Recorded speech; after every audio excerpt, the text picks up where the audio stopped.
Hello, everyone. Welcome to this orientation. So happy to see all your faces getting back together again.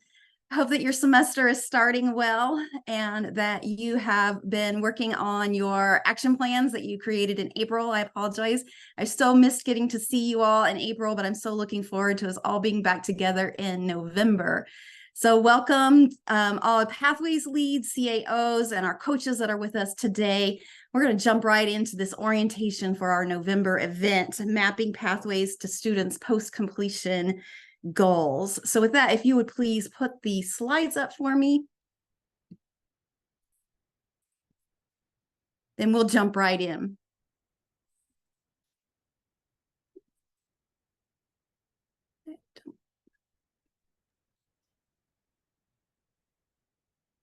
Oh, there we go. The slides.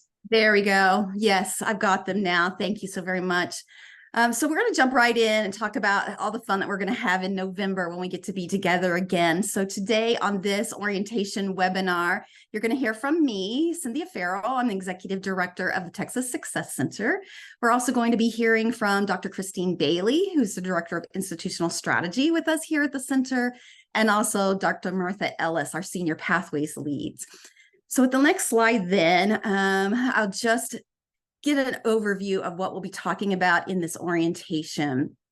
So following this welcoming remarks, then we are going to be sharing a Pathways Institute overview. So what you're going to find when you come to the Institute, you can be thinking about the team that you're bringing, about the advanced work you're going to be working on in preparation for the Institute. And then we'll also get an agenda at a glance, talk about the speakers that are coming and the pre-institutes, and also call for proposals. So if you want to have your team really be featured in a concurrent session, then you'll have time to send in a proposal on that. And then we'll also review the advanced work. In this advanced work, preparing for mapping pathways to post-credential success, we're going to be talking about building out credential maps. You know, in the past, we've talked about program maps. We're now moving to credential mapping. So more to come on that in this overview. Next slide, please. So the first thing I want to do is provide this welcome, of course, welcome. We are now in our 6th year. So we completed the 5 years of of Texas Pathways. We're in our 1st year of Talent Strong Texas Pathways. So welcome back. We had kicked off strong in April. This is our 2nd institute then of this 5-year strategy that you all have committed to.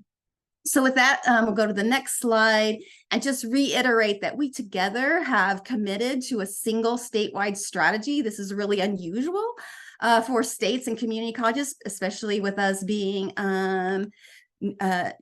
decentralized, not having a system for our community colleges in our state, that we have agreed, though, to commit to a single strategy together, that we are dedicated to the social and economic mobility of people in our communities and across our state. So we continue to be committed to that even as we move into Talent Strong Texas Pathways. Next slide, please. This is your staff that are committed to you. So at the Success Center, you can see myself and Dr. Bailey mentioned earlier, but I just wanted you to know our small sort of lean, mean machine kind of staff that we have here working hard behind the scenes for you all. And you might see their names sometimes come across your emails. And so Felicia Day is our grants accountant.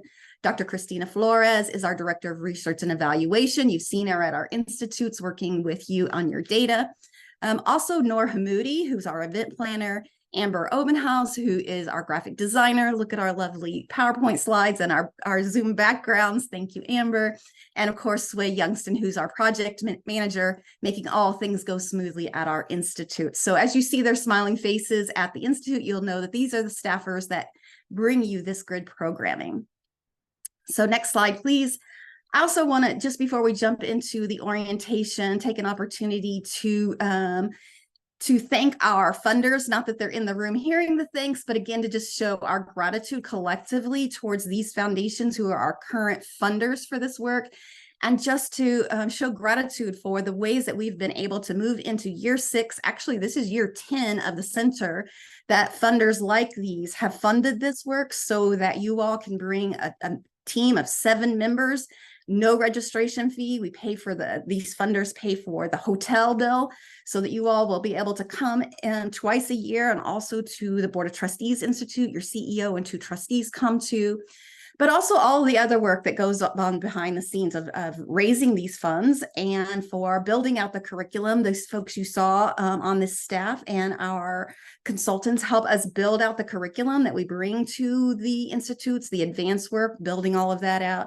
And then, of course, all the good research that goes on. If you haven't seen our research page, we're producing original research and on you all and the good work that you're doing and the good data that's coming out of there. So be sure to check that out. But all of that is coming free of charge to the colleges. So no dues are charged for us to continue to have these kinds of professional development across our states that we're so very proud of. Next slide, please. So with that, I just opened this sort of the context setting for this institute that will be together in November. So you probably recognize this framework. It evolved from Texas Pathways to this Talent Strong Texas Pathways framework. Before, it was 4 columns of connect, enter, progress, and succeed. And what we're reiterating with redoing this graphic is that it's not a linear progression that you start at one place and then you exit and we never see you again, but rather we're looking for students to come in and connect from various different entry points. To enter, progress, and succeed, get short-term credentials, get a good job, get a better job than they have, and then reconnect with us and keep building those credentials and having more success and getting career advancements and wage increases, and then reconnect and get another credential.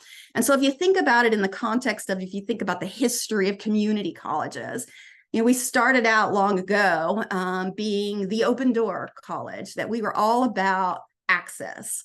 And we did that for many years, but then we sort of went into a 2.0 stage that we're just now exiting. So the 2.0 stage of community colleges, we really started being committed to both access and success. So you probably remember a time even in your career where our community colleges really doubled down on the ways that we use data and started measuring student outcomes data and using that data. But we're just now ushering in Community College 3.0. So this is where we, and Texas is leading the field on this, are beginning to look at post-credential success. So if we're aiming for students' end goals of a good career, then let's keep measuring that and blurring the lines between career and education and short-term credentials, and breaking down silos between non-credit and credit courseware work and credentials so that they truly can be stackable. So as you hear us talking about the institutes and what you will hear at the institutes, we're going to be using this sort of 3.0 language, that we're furthering our view and doubling down on post-credential success, which could be career or it could be further education. Next slide, please. We're also have built the Talent Strong Texas Pathway strategy based on Maslow's hierarchy of needs. We know as humans, we all have a set of needs, and they progress up a hierarchy. We know that when students come to us and they have basic needs and insecurities, then they're having a harder time succeeding. And so we're building that into the strategy. You will hear us talking about and learning from each other about building out wellness and basic needs securities and essential practices, also building belongingness, inclusiveness, mental health supports to meet students' psychological needs, so that they will have a stronger foundation to build out those hierarchy needs around accomplishments and self-fulfillment, helping them reach their career goals, and ultimately heading us towards our mission, which is that socioeconomic mobility. Next slide, please. Lastly, I want to talk about the pillars. So we continue to be committed to the pillars in our strategy, Talent Strong Texas Pathways. We still have the same 4 pillars, and yet they have also evolved. And so as we evolve our work in short-term credentials, in improving the way we work with employers, helping them take a stronger lead in building out our curriculum, then these essential practices will also evolve. This institute in November is going to squarely focus on Pillar 1, mapping pathways to students' goals. And so you will hear a lot about employer-informed maps and labor market data used in building out credential maps and the likes. All of that aligns with mapping pathways to student end goals. Next slide, please. So I'd be remiss not to at least mention that we're doing this all in a context of a lot of change in our state. So as you know, HB 8 has been passed, and the emergency rules have also been passed. It's a big day in Texas and getting a lot of attention from other states that Texas is really pioneers in forming this sort of historic moment where state funding is actually happening in the community college 3.0 space. That before we were really in a 2.0 space where most of our state funding was coming from contact hours or access. And now we are moving into a dynamic state funding where it's based on performance or student outcomes. So I show this slide also to say how proud I am of all the colleges in Texas. Your SOA results were incredible, how much you've gone in scaling of the essential practices that we had been promoted in the last 5 years. And it's going to pay off because we're all in a better place for being able to serve students better with this more state funding that we'll be able to earn by student performance. Next slide, please. So some of the performance-based funding or outcomes-based funding topics that you're going to be hearing at the Institute as we lace the context that the colleges are in with the strategy. Of course, we're going to be talking about credentials of value and how we can build those out in stacked ways. You're going to be hearing about high demand fields and giving each other examples of the ways that you're building out your credential maps in those high demand, high wage fields. We'll continue to talk about transfer, and of course, dual credit will be a continued pathway that we will build out and will be featuring, and ways that you all are using the new dual credit financial aid and helping each other to do that. Also in the new legislation, it targets weights, funding weights for different student groups, including those who are economically and academically disadvantaged and adults. And so we'll continue to disaggregate our data and continue to build out our action plans based on the students that we will be looking at their performance. So with that, then, next slide, please. I am going to turn this over to Dr. Bailey to give us an overview of the Institute itself. Thank you, Cynthia. Dr. Farrell did a fantastic job really setting the context of Community College 3.0 and House Bill 8. And I hope you see a very tight alignment with this institute. And I just wanted to thank you so much for spending time with us today to prepare for another great Talent Strong Texas Pathways Institute. We have titled it Mapping Pathways to Student Post-Completion Goals. That does provide a nod to all of that context that Dr. Farrell just shared with you. Next slide, please. At the Institute, your college leadership team will have the opportunity to reflect on insights from national experts and successful Texas colleges to accelerate whole college redesign efforts at your institution. You will have the opportunity to engage with fellow Texas community college leaders in a peer learning network designed for sharing and learning how to implement and scale and institutionalize the essential practices associated with Pillar 1. We will analyze labor market data, and moving forward, we will continue to share disaggregated data by race, ethnicity at our institutes, and continue to include economically disadvantaged, academically disadvantaged students and adult learners that have been identified as target populations in House Bill 8. And finally, each college will engage in strategic planning with their college action plan for scaling Talent Strong Texas Pathways strategy at their college and to promote improved student outcomes. Thank you. So in years past, just as Cynthia mentioned, the grant funding that we receive enables you to bring a team of 7 to the event. Next slide, please. And I have listed specific roles that we feel are best suited for this institute in November for your consideration. We recommend that each CEO bring a cabinet level team who is responsible for leading the pathways work at your college, and also include additional essential roles to scaling accessible and inclusive talent pathways, clearly directing students through intentionally designed programs, beginning with short-term continuing education credentials and early workplace learning, leading toward high-value employment opportunities and further workforce and transfer education attainment. Next slide, please. So the registration opens today.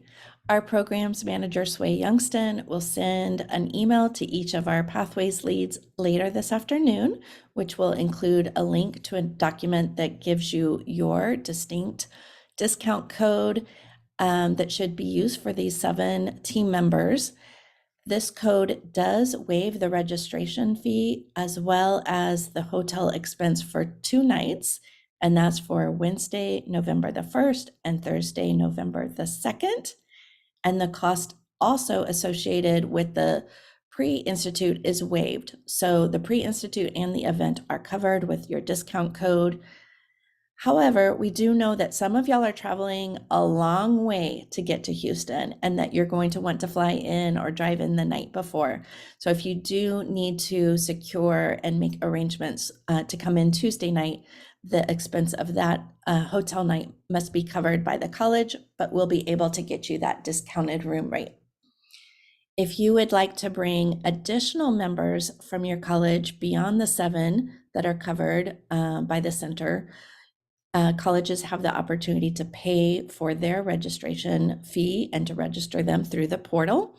And the cost for each additional participant is $450 per person. This again covers the cost of pre-institute and the full event. So I did mention that we were going to be in Houston. We will once again be at the Hyatt Regency in downtown Houston. And so for your convenience, all hotel reservation processes will be completed through the event registration process in our portal. So each guest may make their own room reservations at our discounted rate. And note that while that you can pay for the hotel when you check out, so you won't be paying for that when you register. The deadline to register is October the 6th. So once you receive your discount code today, you can go ahead and start coordinating efforts to make sure that all team members that you want to bring do complete the registration process as soon as possible, including all potential speakers that plan on submitting proposals for concurrent sessions. We want to also make sure that we are keeping them in mind as you select your team and that they are getting registered at this time. Next slide, please. So we are so excited to have our Pathways coaches join us. Each team is encouraged to set up a 1-hour preparation meeting with your coach. Please do reach out with them. This would give you an opportunity to review your college action plan, to reflect on the progress that you've made since April, to discuss and identify some of the challenges that have faced over the summer in achieving your identified goals. But additional topics might also be just getting to know the team. If you have a new coach or you have new team members that you want to bring at this institute. Also, if you have a new institutional leader, you might want to bring your Pathways coach up to speed and share new priorities that your institution is working towards. And as we, in a moment, we'll talk about the credential maps, but our coaches are an excellent resource in reviewing your credential maps and perhaps giving you some feedback, initial feedback on them before you submit them. And always, I'm going to encourage you to consider how you can use disaggregated data for decision making. So If all else fails and you have nothing else to talk about, I'm going to encourage you to go to our data dashboard, start looking at your data, and just reflecting on where you are at and where you want to be. So again, this opportunity to reflect on your credential map and action plan with your coach will be invaluable, because we will be dedicating team strategy time at the event to further improve and iterate on these documents. So do bring a copy and make sure that you distribute them to each of your teammates before you arrive. And I want to share just a little highlight of the beautiful faces of our Pathways coaches and say hello. We're so glad to have you. We always want to say hello and share gratitude for the expertise in the room. These are national experts. They are invaluable. And I know that they're looking forward to spending time with you once again in Houston with your college leadership team. And let's shift to the Institute agenda. I'm excited to share with you our keynote speaker and professional development opportunities that will be shared at this Institute. Our keynote speaker, next slide please, is Dr. Michael Baston, the President and CEO of Cuyahoga Community College, or TRIC, in Cleveland, Ohio.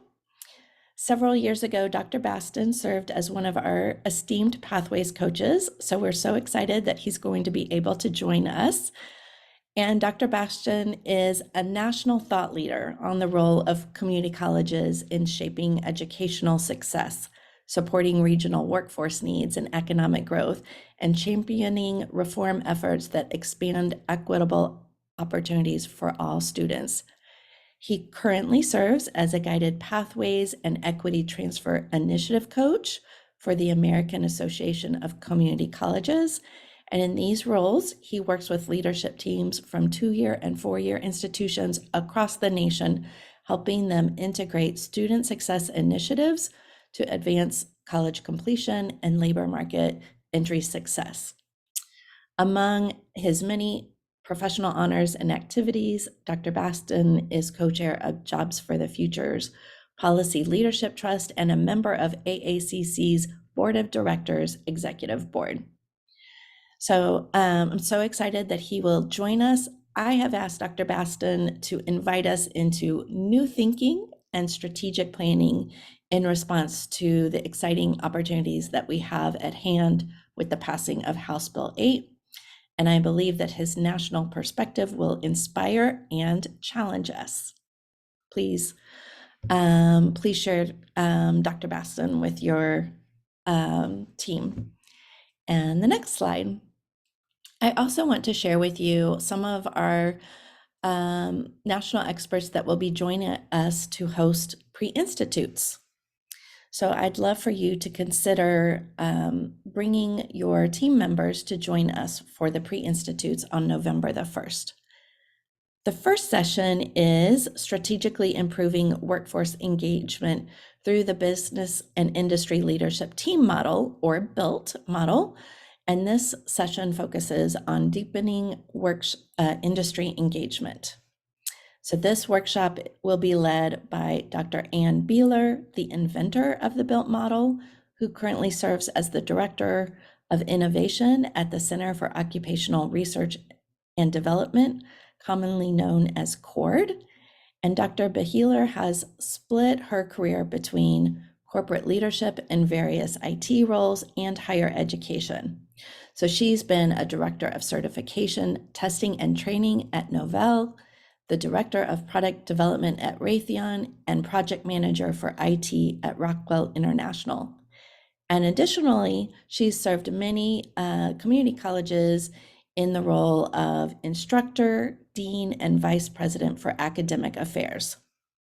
Dr. Beheeler has been awarded several National Science Foundation grants that are co-led by a broad range of employers to align college and university programs with employers' future needs, enabling hundreds of colleges and universities across the nation to implement the BILT model. So this session is our Texas version. It's intended to stretch our thinking about the role of industry and business in program design. And the BUILT model shifts the traditional Business Advisory Council into BUILTs that co-lead and co-create with the college. The BUILT model provides a structured and replicable process to identify knowledge, skills, and abilities that are valued in the workplace to accomplish real curricular change. So BUILTs are ideal for program redesign and new program development. This session is open to all, and I would encourage each college to send at least 2 participants to this workshop. Our second pre-institute, Recognizing, Validating, and Credentialing Prior Learning, will be held by Dr. Nan Travers. Dr. Travers is the director of the Center for Leadership in Credentialing Learning at SUNY Empire State University. Dr. Travers is the co-founder of Credential As You Go, a research and implementation initiative aimed at transforming the credentialing system of the United States, which is grant supported by the U.S. Department of Education. Her research interests focus on creating new paths to college credit, and she is recognized as a national expert on embedding evaluated competency-placed workforce skills into credentials. She has previously led the development of global learning qualifications framework to assess college level learning, and serves on the board of the Prior Learning International Research Consortium, and is the lead contributor to the Learning Recognition Collaborative, and has served on the core team of the National Connecting Credentials Initiative. She has contributed to the Northeast Resiliency Consortium Initiative, assisting member institutions to develop prior learning assessment policies and practices. So as you can see, she is a national expert in research-driven institutional change. So this workshop will enable participants the opportunity to consider how their institution might utilize credit for prior learning, for recognizing students for what they know and can do. Dr. Travers will provide a national perspective on how to integrate CPL into non-credit and for-credit courses. So she will discuss competency clusters and push our thinking on how knowledge is formed. And participants will consider how their college might adjust the assessment practices and institutional policies to eliminate barriers to access and success. So once again, this session is open to all attendees, and I would encourage you to bring at least 2 participants to this workshop as well. So Amber, if we'll shift to the next one, thank you. So I'm just going to go through all 3 days at a very high level so that you understand the flow of the event. In the morning on Wednesday, November the 1st, we'll begin our pre-institutes at 10 a.m. and we will offer lunch to all participants. I've also added a third pre-institute, which is specifically for our new cohort implementing 8 and scaling 8-week terms. So we have 6 colleges that are working with our 3 leader colleges, Odessa, Grayson, and Kilgore colleges. So that will be a required workshop, and they will receive additional information for that. Everybody else that's not participating in a pre-institute will join us at 2 p.m. for our opening plenary session, and then we'll dive into team strategy time and begin reflecting on your advanced work. And afterwards, I invite you to join us to hear wonderful music provided by San Jacinto College Central's Brass Ensemble.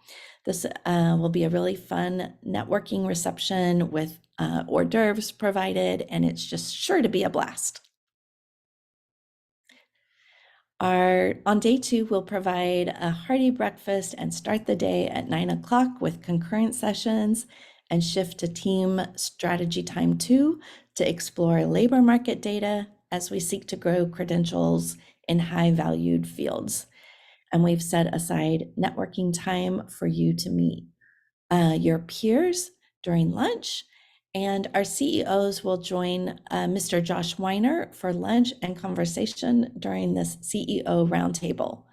Mr. Weiner is the executive director of the College Excellence Program at the Aspen Institute, and our CEOs know him well and value this time together as a cohort. So please do let them know that Mr. Weiner will be joining us once again at this institute. And while they're doing that, we're going to be in our second round of concurrent sessions and also exploring a problem of practice. So this is new for us. We're substituting this instead of birds of a feather this time. This is sometimes known as a step back consulting process, but it will enable each college to pick a particularly complex problem or dilemma that you would like peer input on and enable you to engage with colleagues from other colleges in a very focused and productive small group discussion. And then at the end of that day, we will transition into strategy, team strategy time 3, to begin synthesizing all that we've learned throughout the Institute and begin determining next steps for the college. So dinner on this second night is on your own, so please make plans accordingly. I know that many of you love to spend time as a college team going out to relax together, so we do encourage you to do that. And on our last day together, we'll have a leisurely networking breakfast and then celebrate the great work happening across the state through our Pathways Awards ceremony. This is always such an inspiring and magical time to acknowledge the focused determination of the Texas community colleges to become more student-centered and results-driven. So after that, we have perhaps our final and perhaps most important session of the conference, which is Team Strategy Time 4. So during this session, you'll have the opportunity to reflect on the successes and challenges of your college and refine your college action plan. So as you are making travel arrangements, do please plan to stay with us until 11:30 so that you have ample dedicated time for the strategic planning conversations that need to take place in order to maximize the impact of this institute, and honestly, just to have that valuable mentorship of your Pathways coach that we're so glad to have and to be able to provide. And then next slide, please. So I also wanted to invite you to consider sharing the great work happening within your college through presenting a concurrent session. The call for proposals is now live on our website, and I've included the QR code and a direct link to the survey. This year this institute, our sessions will focus on 4 key topics. The first strand will be student-centered communications. So for this strand, we're really focusing on how your college has utilized student voice to improve the marketing of broad meta majors or credential pathways. And we want to know what kind of website improvements or marketing have been most impactful for adult learners in securing curricular and student services information that will enable them to achieve their career goals. We also want to know what kind of new strategies have been adopted that enable students to better understand which courses they should take and in which sequence, and what practices you have found to be most impactful for first generation students. So that's the first strand. The second strand is well-designed programs. So for this one, we'd like to better understand which steps your college has taken to remove the silo between non-credit continuing education and credit-bearing workforce and academic programs. We'd like for you to share what kinds of tools the college is using to support internal institutional change efforts, and how the implementation of these tools have increased faculty engagement in the program and pathway redesign process. We'd like to understand the systematic ways in which the college has engaged business and industry partners to create new programs aligned with workforce needs or redesign curriculum and to innovate and embed new short-term credentials of value into existing programs and to include other programmatic innovations that have enabled the college to comprehensively rethink systems change. This might include work that you've done with 8-week courses or in scaling P-Tech academies. And then our third strand is Community College 3.0. Just as Cynthia mentioned, this is really focusing on the big picture of access, success, and career entry. So we'd like to have you share the innovations in partnership with K-12 partners, industry, and four-year institutions that have enabled your college to make substantial impact on students' economic mobility. Pardon me. We'd like to understand what data collection and data sharing practices are most effective in ensuring that students have the opportunity to enter and advance in high value talent pathways, and how the college is using data to demonstrate improved economic mobility for students. So how do you actually know and measure that you're making community level improvements in economic mobility? And how is the college using labor market data to identify and improve post-completion outcomes? And then finally, we have a strand for outcomes-based funding related to House Bill 8.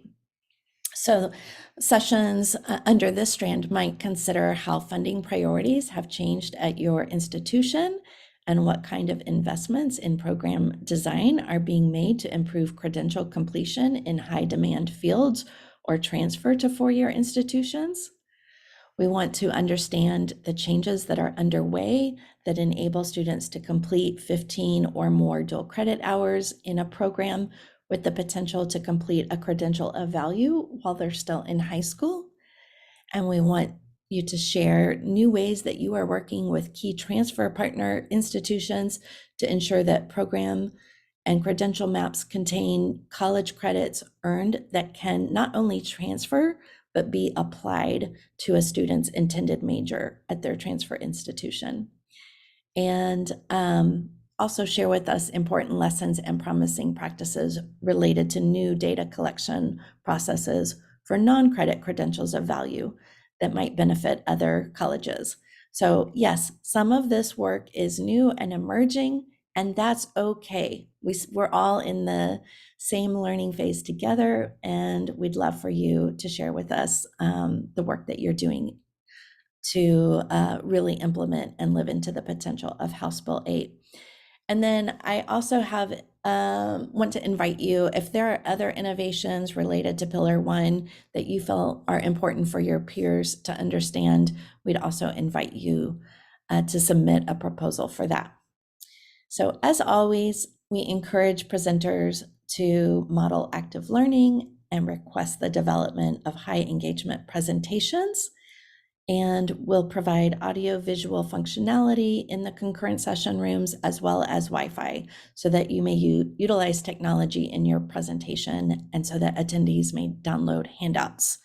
So in just a moment, I am going to drop in detailed session descriptions for each of these 4 topics so that you may share them with others at your college that might like to consider submitting a proposal.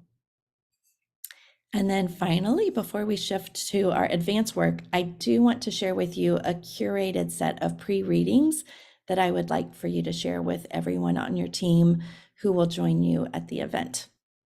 The first 2 are related to stackable credential pathways and credential maps. Aligning short-term credentials with college degree programs is a national study of best practices and innovations in state policy published by CCRC. So it's rather lengthy. You don't need to read the whole thing. I just would like for you to read Study 1, which is pages 5 through 15. This aligns very tightly with Pillar 1. Study 1 may help you better understand House Bill 8 in the context of a changing and innovative national higher education landscape. It provides hard-hitting recommendations to community college leaders to develop systemic processes for linking non-degree credential and degree programs, and provides focused actions for building stackable credential pathways to support adult student completion and advancement. I think this is just an excellent report for getting the big picture nationally and where Texas sits in the community college reform work. The second reading is how to plan high quality non-degree workforce programs at community colleges.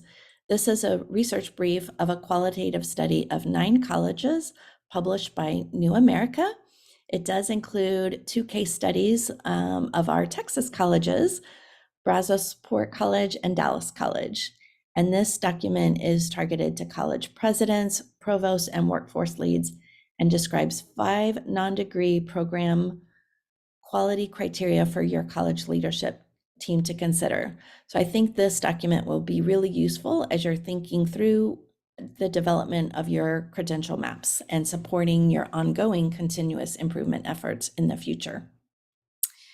The third report is regarding employer engagement, and the partnership imperative is a short research brief that synthesizes a huge report that's over 100 pages, published by the American Association of Community Colleges and the Harvard Business School. So this is the short version, but it does a really nice job of synthesizing a stakeholder engagement survey that was taken by hundreds of colleges and industry partners across the nation that reveals a really important and noteworthy disconnection in the perceptions of the effectiveness of collaboration among colleges and employers.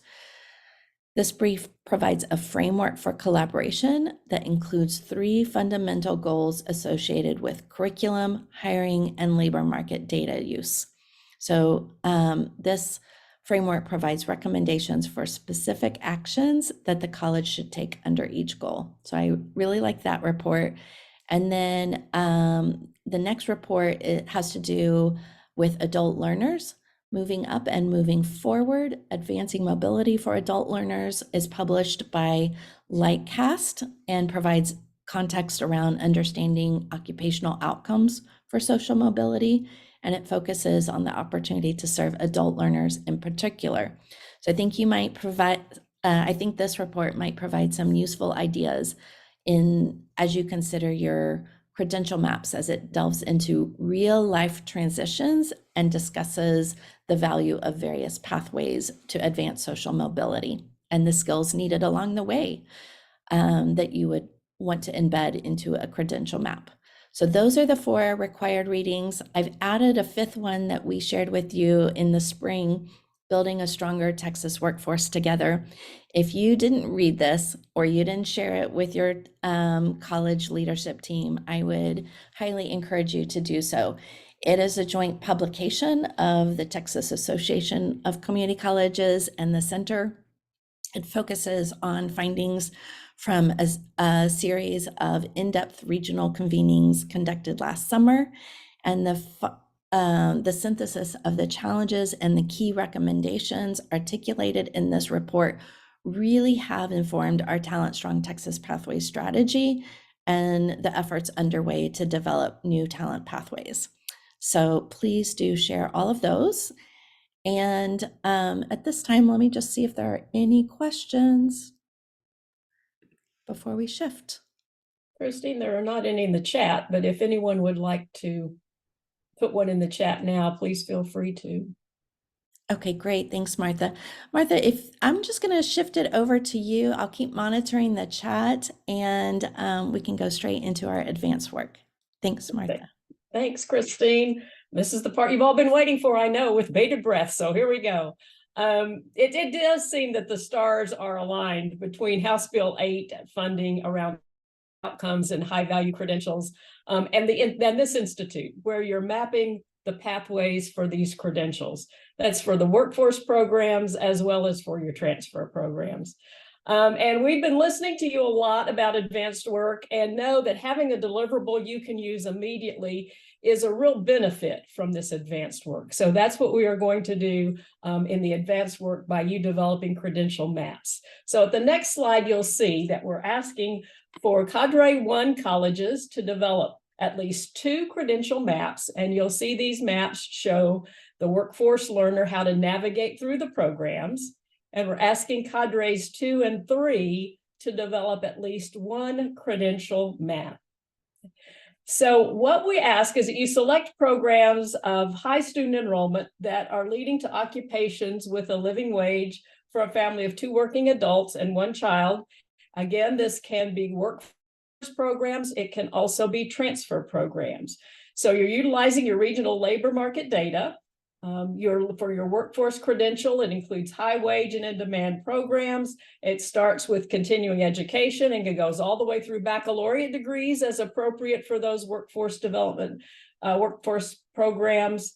For the academic credential maps, consider the top programs for successful transfer, and you may want to pick a strategic 4-year institution as you develop this map, knowing the differences we have between our universities in Texas. So on the next slide, you will see that we have some specific elements. We want to include short-term credentials, industry-based certifications, and micro-credentials. Let me just stop here for a minute. This also is with your academic transfer programs. We know that some computer science programs, some other technology transfer programs, as well as some of our humanities actually have industry-based certifications built into their programs. So if you have that, make sure and highlight that so that students can see that that is part of their transfer program, as well as the courses they need to successfully transfer. Of course, level 1 certificates, level 2 certificates, and applied associate degrees and credit applicability transfer programs. And we always want to have median wages and salary bumps associated with occupations along the credential map, and encourage you to include that in transfer maps as well. What is the baccalaureate degree median wage when they complete those baccalaureate degrees in that particular credential map that you've developed for your transfer program?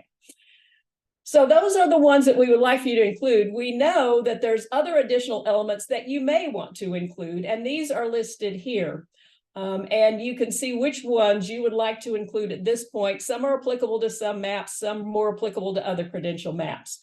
So entry-level courses. Let me point out the second one, employer-informed skill sets and marketable skills. One of the things we've heard from students is they don't realize the marketable skills they're getting in their general education core, in their humanities courses, as well as in their technical courses. So anytime you can provide those marketable skills in these credential maps, so students see what they're getting in both the technical as well as the general education core, or in their humanities courses, liberal arts courses, it's really helpful. And then you see the list of the other things here, and you'll have the access to this in your advanced work information. So as we go to the next slide, we wanted to say, if you wanted some additional resources or looking for ways to validate the resources that you're using, here are some that you can go to. So the state and the region are this labor market data for the Success Center that has on the Texas Association of Community Colleges. You can click that on. If you're not sure about living wage calculator for the population of 2 working parents and a child, the MIT living wage calculator has it by the counties that your colleges serve. So you can just click on those counties and see what that is. TEA on your dual credit. This really shows the 14 career clusters. And if you want to include that in your credential maps. And then, of course, a reference from Alamo colleges about micro pathways. So the credential maps, or map, depending on which cadre you're in, will be due Friday, October 20th, and you're to submit, as you always do, to the Document Center. We also ask that you complete a short survey for us. We're trying to learn together during this process, and this survey will actually help us to gather data that we can share with all of you about credential maps, but particularly about the data that colleges are using for labor market. So really appreciate, it's a very short 4-question survey that will be helpful so we can all learn together. And of course, bring copies of your credential maps to Team Strategy Time so we can learn from one another again and share these with each other. So as we go to the next slide, I want to give you a few examples, curated examples. The reason why I'm showing you these are not that they're perfect, not that they are a template. In fact, what you will see is a variety. There are a lot of different ways that you can incorporate these elements into a map. That, again, remember, the maps are for the students. The audience is the student that you serve. And so let me show you a couple of these. So this one is from Alamo Colleges, and Ariana is starting into a nursing pathway. And she's starting with the certificate nurse aide, and you can see all the different credentials. And the end of this page is the LVN. When you go to the next slide, it starts with the LVN. And so Ariana can see that she can not only go from the LVN, but to the Associate of Applied Science in Nursing, the ADN, and then all the way up to the BSN. And it shows all the steps along the way, time to complete, et cetera. Okay, so that is one example of a nursing micro pathway from Alamo Colleges. The next slide shows you an example from Austin Community College. This is their micro pathway to becoming a manufacturing assembler specialist. The two on the left side, you'll see the circles. The two at the bottom in yellow are the technical skills. So that shows your technical skills. The manufacturing leadership are the 21st century skills, the skills you need to be a successful employee in this day and age. And then the top one is their work-based learning. In this case, there is an internship. All of those lead to the credentials that you see. And underneath the production associate certificate, notice that they have the employers that have validated this particular associate certification. You then go into the workforce to see the different levels of jobs with the wages. And you also have beneath that the continuing education you'll need to move up to the next level of technician and manufacturing technician, which requires the associate degree. When you go to the next slide, you will see one from Dallas College. And this one is particularly interesting because it actually lists the classes. So you start with CE and a fast track, and then you see how those courses actually feed into your level 1 certificate. And then you see how your level 1 certificate actually feeds into your Associate of Applied Science. And at each level, you see, of course, the jobs and the salary. And you see at the bottom, the industry-based certifications that you receive along the way. With the next slide, you see Houston Community College's cybersecurity. Again, very similar to what you've seen with CE, level 1, level 2, associate, see the jobs underneath. But notice not only do they have the salary, but they have the annual job openings for each level of the stackable credential.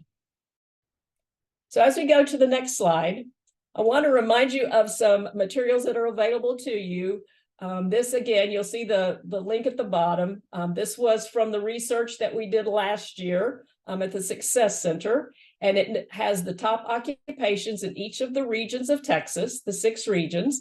And then underneath each one, as you go to the next slide, you will see the example of the aircraft mechanics and service technicians that were in North Texas. You will actually see the number of job postings, the salaries, the top industry sectors, the top employers. And on the next slide, you will see the stackable credentials with the starter occupation, the skills you need, the job salary that will increase as you move into the aircraft mechanics and service technicians. And then it goes on to show you with advanced degrees and baccalaureate degrees of what you could go into following completing your associate's degree. So with that, we move to the next slide and see if there are any questions that you have as we wrap up. Remember, for cadre 1, we need 2. Again, it can be a workforce and a transfer. They can both be transfers. They can both be workforce, totally up to you. You format that best suits your college and your students to include the elements and have those submitted documents center, but also to be sure and bring these copies of this to the Institute, we will be utilizing them in Team Time 1. So Christine, any questions? Thank you, Dr. Ellis. Okay, there were two questions. One question had to do with the survey of when it should be completed. And my recommendation is to just do the survey right when you're dropping in your credential maps into the document center. So it shouldn't take you but 3 or 5 minutes, but they're really reflection questions on what labor market data you used, how helpful was this process. That's for our team's continuous improvement because we're always striving to be better for you. And then the next question was, where can I get all of these examples and directions? So I did provide a link to our event page, and that has a document that is our advanced work document. That has all the directions that Dr. Ellis just shared. It has all of the pre-readings and all of the visual examples. So that is your friend, the event page. Great, thank you. And look forward to seeing all these maps when we come together and learning from each other about how to best help our students understand their wonderful opportunities for their futures. Thanks, Christine. You're welcome. Thank you. Okay, important dates, Amber. So for your convenience and mine, I have pulled together all of the important dates onto this one slide because that just helps us all kind of keep track of what's going on. Again, the orientation webinar, somebody asked me earlier if that would be recorded. It is being recorded, and Amber will put it on our website this afternoon. So it will be on the event page, and registration is now open through October the 6th. And remember, on October the 6th, we are going to have to release our room block. So that is an important deadline. And then by the 20th of October, you'll have your advanced work due. So you'll submit that into the document center and complete our little short survey. And on October the 25th, that's the week before the event, just like always, we will share out the team strategy time documents because we know you like to look through those, prepare for your team. And then the call for concurrent sessions is now open. And the deadline is September the 27th. It is fast. It's going to be a tight turnaround for us, but I will our team will go through the proposals. We will make our selection, and I will send out the announcements by Friday the 29th so that you and I can work together to make sure every single presenter is registered. That's so important. That our presenters have a smooth and fabulous experience with our institute, and then all of their session materials are due on October the 25th. Next slide. A short, gentle reminder that we have asked each college to participate in the Student Financial Wellness Survey, which will be administered by Trellis Company this fall. This will serve as our advanced work. And Amber, if you'll go to the next slide, I did pull a list of the colleges that have completed the registration process. If you do not see your college's name on this list, please reach out to them today. I've provided the QR code and a link to registration information. We know that the student voice is so important in contextualizing that outcomes data so that we can really think through institutional barriers that still need to be addressed. And then finally, one little public service announcement from Dr. Flores that I'm happy to share with you is that we are opening an opportunity to recruit a new cohort of community college research fellows. So these fellows support the center's knowledge development agenda. So we manage a collaborative composed of internal researchers, external research partners, and this cohort of research fellows that seek to answer action-oriented research questions for their institution.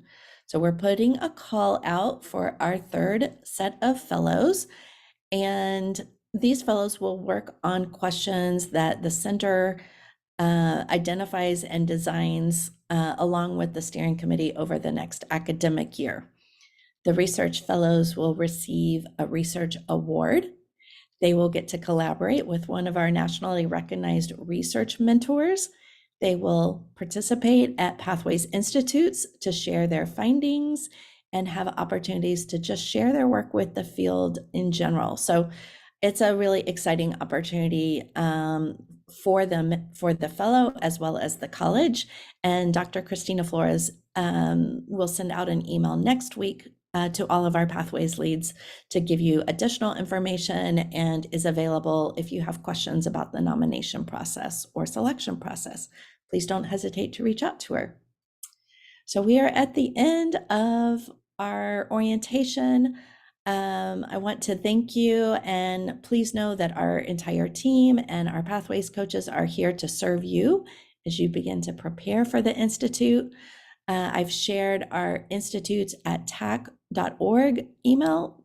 If you have logistical questions like registration, please email Sway Youngston at this email address. And then if you have questions regarding concurrent sessions, you can email me directly. Thanks for joining us today. Again, we're so looking forward to seeing you in Houston. Thank you. Bye-bye.